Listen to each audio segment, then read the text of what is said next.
Okay, अब ये question number 12 है जिसमें दिया है कि एक ट्राइंगल है A B C, A B C, ठीक है, जो कि सर्कमस्क्राइब कर रहा है इस एक सर्कल को जिसका सेंटर है ओ। ठीक, अब इसका जो रेडियस है वो 4 सेंटीमीटर है, मतलब ये पूरा 4 सेंटीमीटर, ठीक, इसका रेडियस। ठीक है, such that segments B D and DC into which BC is divided by the point of contact D are of length 8 and 6 centimeter। एक ये BD जो ट्रायंगल की साइड है, तो जहाँ पे ये पॉइंट ऑफ कांटेक्ट है इस सर्कल का इस टेंजेंट में, यहाँ पे इस जो साइड है इसको 8 सेंटीमीटर BD और 6 सेंटीमीटर CD में डिवाइड करता है ये पॉइंट ऑफ कांटेक्ट। तो अब हमको निकालनी है लेंथ AB जो कि ये लेंथ है, ठीक है, और AC जो कि ये लेंथ है। ठीक, AB और AC हमको निकालनी है, ये हमारा क्वेश्चन है। ठीक है, तो अब थोड़ा सा इसको हम क्वेश्चन को, इसको जो हमने इस पे रफ बनाया उसको हटाकर अब हम इसके सॉल्यूशन की तरफ पढ़ते हैं। तो सबसे पहले हम क्या करेंगे कि जो पॉइंट ऑफ कॉन्टैक्ट्स हैं किसी भी क्वेश्चन को अप्रोच करते वक्त, उसको हम सेंटर से मिला देते हैं। ये आपका ये एक पॉइंट ऑफ कॉन्टैक्ट है, सेंटर से मिला दिया, इस पॉइंट ऑफ कॉन्टैक्ट को सेंटर में मिला दिया। ठीक, इसको हमने दे दिया नाम, मान लीजिए E, और इसको नाम दे दिया F। ठीक, तो अब सबसे पहले हमको जो दिया है, क्या दिया है, देखिए B D is equals to 8 centimetre और C D is equals to 6 centimetre. ठीक है, और अब देखिए बी डी ये एक एक्सटर्नल पॉइंट है बी, इससे ये दो साइड्स जा रही हैं, ये दो साइड जा रही है, एक ये जा रही है बीई और ये बी डी, और ये दोनों ही टेंजेंट हैं। तो जहां पे ये दो एक ही एक्सटर्नल पॉइंट से अगर दो टेंजेंट्स जा रही हैं तो दोनों की लेंथ इक्वल होगी। ये थ्योरम है हमारा, थ्योरम नंबर 2। तो बी डी जो है वो बराबर होगा बीई के। Reason, tangent from same point. ठीक है, तो बीई कितना आएगा, तो बीई आपका हो जाएगा 8 सेंटीमीटर। ठीक है, इसी तरीके से आपका सी एफ भी सी डी के बराबर होगा, क्योंकि ये सी आपका पॉइंट है, एक एक्सटर्नल पॉइंट जिससे एक ये टेंजेंट सी डी जा रही है और एक ये टेंजेंट सी एफ जा रही है। तो सी डी और सी एफ भी बराबर होगा। तो C D is equals to C F, और सी एफ आपको दिया हुआ है, सी डी आपको दिया है 6 सेंटीमीटर, तो सी एफ भी आ गया आपका 6 सेंटीमीटर। ठीक, अब आपको ए सी पूरी साइड को निकालने के लिए आपको ए एफ जानना पड़ेगा, ठीक है, और इधर ए ई जानना पड़ेगा। ये तो निकल गया आपका 8 और ये निकल गया 6, सी एफ यहां तक का। ठीक है, तो आपको अब यहां तक का 6 आ गया, ये और पता चल जाए और ये और पता चल जाए ए ई, तो ये दोनों साइड्स का पूरा आपको पता चल जाएगा, थोड़ी थोड़ी साइड्स आपको पता चल गई हैं। ठीक, अब इसमें आपको क्या करना है, अब क्योंकि देखिए ये एक एक्सटर्नल पॉइंट है, जैसे ये दोनों साइड्स इक्वल थी सी एफ और सी डी, और ये बीई और बी डी इक्वल थी, वैसे ही ए एफ और ए ई भी इक्वल होगा। A F will be equal to A E. Reason क्या है, टेंजेंट फ्रॉम सेम पॉइंट। कौन सा सेम पॉइंट है, ए पॉइंट से, फ्रॉम पॉइंट ए। ठीक, एक ही पॉइंट से ये दो टेंजेंट आई, दोनों की लेंथ ए ई, और क्योंकि पॉइंट ऑफ कांटेक्ट जहां पे बनेगा वहां तक का लेंथ इक्वल होगा, तो ए एफ और ए ई इक्वल होगा। ठीक, इनको दोनों को बराबर हम मांग लेते हैं, ए एफ एक्स मान लेते हैं। तो A F is equal to A E बराबर एक्स मान लिया। अब अगर देखा जाए क्या कोई ट्रायंगल की कॉन्ग्रुएंसी से ये प्रूव हो पाएगा, निकल पाएगा, तो आप अगर सोचेंगे तो कोई भी, अगर इन दोनों ट्रायंगल को हम कॉन्ग्रुएंट प्रूव कर रहे हैं तब भी, क्योंकि दोनों में ही साइड्स अननोन है, इसकी भी साइड अननोन है, इसकी भी साइड अननोन है, तो यही दोनों ट्रायंगल कॉन्ग्रुएंट बन सकते हैं, और स्टिल इसका हमें आंसर नहीं मिल पाएगा। तो क्या है कि कॉन्ग्रुएंसी से इसका जवाब नहीं आ पाएगा। तो हमें कुछ और सोचना पड़ेगा। अब ट्राइंगल में जब कॉन्ग्रुएंसी ना बन पाए तो एरिया के बारे में सोचते हैं। ठीक है, नेक्स्ट स्टेप होता है एरिया के बारे में। तो अब हमें एरिया के बारे में, तो एरिया ऑफ ट्राइंगल क्या होता है? एरिया ऑफ किसी भी ट्राइंगल का फॉर्मूला होता है आपका under root S into S minus A into S minus B into S minus C, under root. ठीक, वेयर एस क्या होता है? एस होता है आपका A plus B plus C by 2। तो अब हमें ए पहले मानना है। ए और बी और सी क्या होती हैं? तीन साइड्स होती हैं ट्रायंगल की। तो पहले हम ट्रायंगल ए बी सी में हम ए मान लेते हैं इसको, आपकी बी सी को। तो बी सी कितनी हो जाएगी? C D plus B D, this plus this, तो 6 प्लस 8 यानी 14 सेंटीमीटर। ये आपके आ गया ए। अब बी मान लेते हैं हम आपकी ए सी को, बी ए सी को मान लिया। तो ए सी क्या है? ये हमको 6 आ गई थी, सी एफ बराबर 6 निकाल लिया था हमने। ये देखिए कैसे, ये दोनों एक्सटर्नल पॉइंट में सी पॉइंट से जा रही हैं, तो इसकी लेंथ 6, तो इसकी भी लेंथ 6 आ गई थी।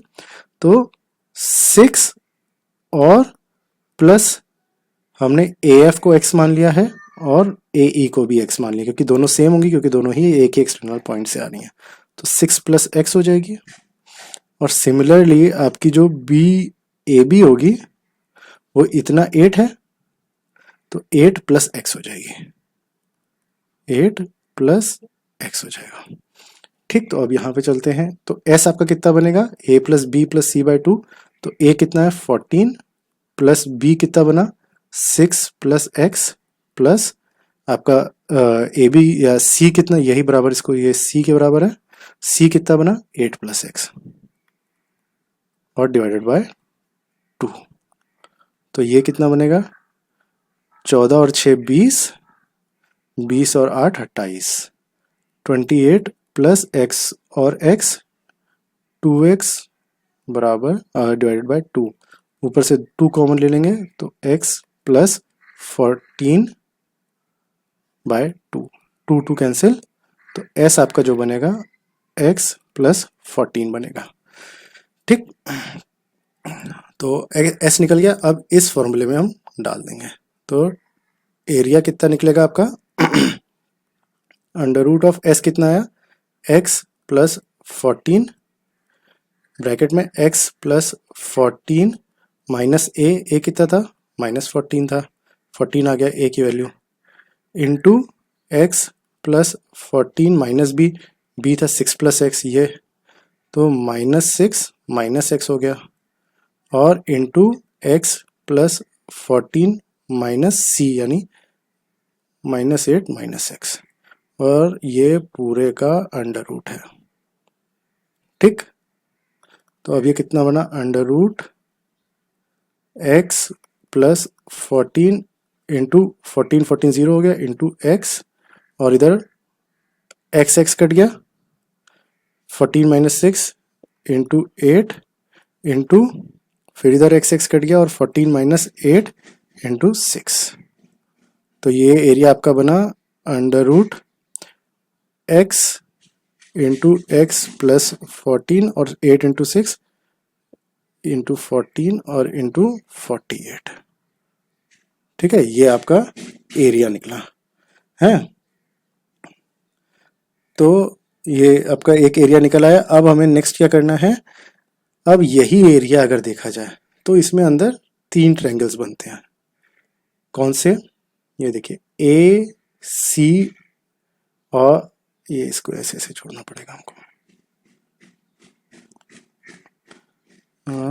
ए सी और ओ एक ट्रायंगल बना आपका, ये वाला ए सी ओ एक ट्रायंगल बना। एक ट्रायंगल बना आपका ए बी और ओ, ये ओ पॉइंट है, और एक ट्रायंगल बना बी सी ओ। इन तीनों के ट्रायंगल के एरियाज को जोड़ेंगे तो क्या निकलेगा? पूरे ट्रायंगल का एरिया निकलेगा। ये पूरे ट्रायंगल को 3 ट्रायंगल्स में पार्ट कर दिया, एक AOC, एक AOB और एक BCO। इन तीनों के एरियाज का हमको फॉर्मूला लगाना पड़ेगा। तो ये सिंपल निकल जाएगा, हाफ ऑफ, ये तीनों का परपेंडिकुलर दिए हुए हैं क्योंकि ये टेंजेंट आपके रेडियस को टच कर रही है, ये टेंजेंट है और ये रेडियस सेंटर से आ रहा है, तो ये परपेंडिकुलर है, तो हाफ बेस इंटू हाइट से मिल जाएगा। सिंपल सा कैलकुलेशन है। तो फिर अगर हम देखें कि ये इन ट्रायंगल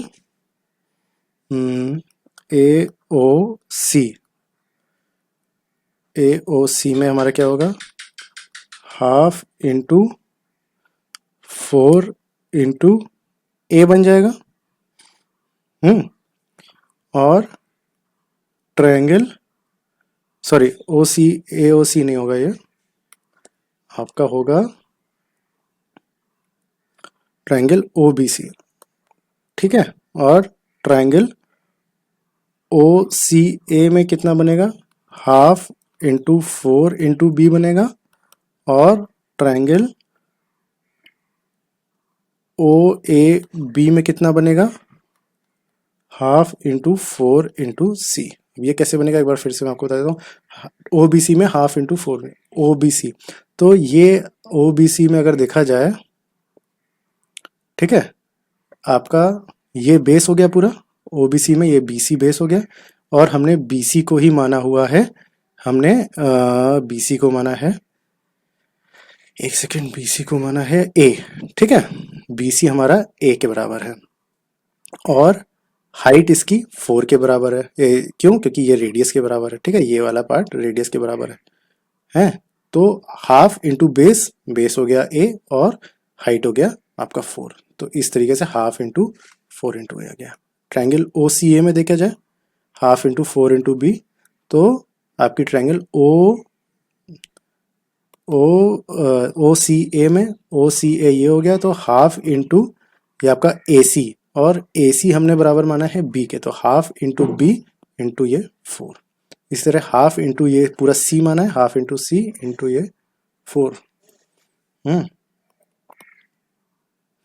तो इन तीनों को हम जोड़ेंगे, एडिंग ऑल एरियाज, तो हाफ इंटू 4 कॉमन ले लीजिए, तो बचेगा क्या, A plus B plus C बचेगा। इसमें से ये पूरा हाफ इंटू 4 सब में कॉमन है, तो जोड़ देंगे तो A plus B plus C बनेगा। और ये A plus B plus C, इसको ऐसे भी लिख सकते हैं आप, 4 into A plus B plus C by 2। तो 4 इंटू A क्या था 14, और B क्या था 6 प्लस x, और C क्या था 8 प्लस x, और बराबर 2। ये 2 और ये 2 बचा, ठीक। तो फिर आपका कितना बना, 14 और ये 14, 6 और 8 14, तो 28 प्लस 2x और होल ट्वाइस। तो ये दोनों एरिया, ये जो निकला और ये जो निकला, ये दोनों बराबर होने चाहिए, ठीक। तो इसको ऊपर ही लिख देते हैं, एक मिनट। तो अंडर रूट लास्ट जो निकला x into x plus 14 into 48 पूरा अंडर रूट में इज इक्वल टू निकलेगा तीनों एरियाज का सम, तीनों ट्रायंगल के एरियाज का सम। तो ये हो जाएगा ट्वाइस इंटू 28 प्लस 2x, ठीक है। अब थोड़ा मिटाना पड़ेगा भाई समझाने के लिए।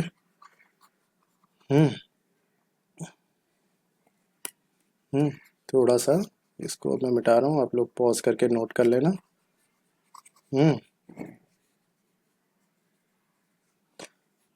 क्योंकि थोड़ा हल्का सा लेंदी क्वेश्चन है, टफ क्वेश्चन भी है, ठीक है।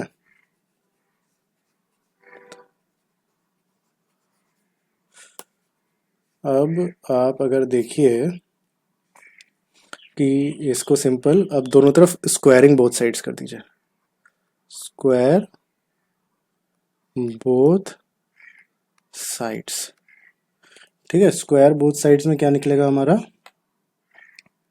स्क्वायर बोथ साइड्स में हमारा निकलेगा, अब देखिए ये स्क्वायर रूट हट जाएगा, x into x plus 14 into 48 और इस तरफ स्क्वायर आ जाएगा 4 इंटू, अब इसमें से भी हम 2 बाहर निकाल सकते हैं, ठीक है। तो 2 और स्क्वायर कर दिया तो 2 का स्क्वायर निकल आया, ठीक है। तो एक तो जो बाहर 2 था उसका हमारा 4 बन गया और ये 2 का स्क्वायर बाहर निकल आया और इंटू एक्स प्लस 14 हो गया। जैसे कि यहाँ पर था ना, ये 2 था, एक और 2 बाहर निकल आएगा अंदर से, 2 इंटू 2 और ये x प्लस 14, ठीक है। तो ये 2 इंटू 2, एक का 2 का 4 आ गया और एक का 2 स्क्वायर ही लिख दिया अभी हमने। अब ये x प्लस 14 और x प्लस 14 का ये स्क्वायर बना, ठीक है, x प्लस 14 का स्क्वायर बना। अब ये जो एक स्क्वायर है और ये एक x प्लस 14 कैंसिल हो जाएगा, तो फिर आएगा 48x is equals to 4 into 4 into x plus 14। तो 48x upon 4 into 4 is equals to x plus 14। 4 से इसको काटा बचा 12 और 4 से फिर काटा बचा 3, तो यानी कि 3x is equals to x plus 14। x एक इधर गया तो आ गया 2x इज इक्वल्स टू 14, तो x आ गया आपका 14/2 बराबर 7, ठीक है। तो ये आपका आ जाएगा आंसर, x बराबर 7, ठीक है। तो आपका जो AC होगी x प्लस 6 थी, यानी कि 7 प्लस 6 यानी 13, और AB जो थी x प्लस 8 यानी कि 7 प्लस 8 यानी 15 सेंटीमीटर। आंसर आंसर अगर आपको